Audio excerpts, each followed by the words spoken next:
রাসূলুল্লাহ কিছু মানুষরে বলছেন তোমরা দোয়া করো না, লা ইউস্তাজাবু লিআহাদিকুম মা লাম ইয়াজাল।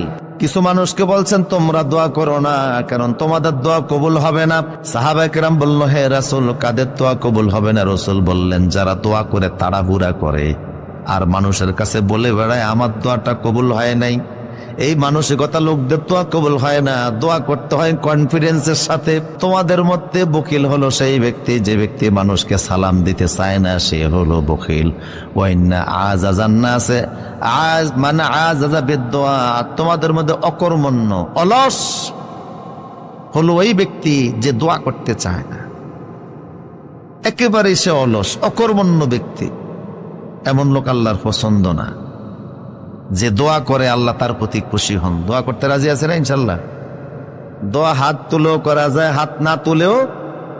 রাসূল বলছেন, সাল্লাল্লাহু বিবুতুনি আকিফিকুম, তোমরা হাতের তালু দিয়ে আমার কাছে দোয়া করো। আল্লাহ পাক বলছেন হাতের তালু দিয়ে আমার কাছে দোয়া করো। আবার দোয়া করার পরে আমরা আমাদের হাতটা আমাদের চেহারার ভিতরে মাসেহ করে নেই, করেন না?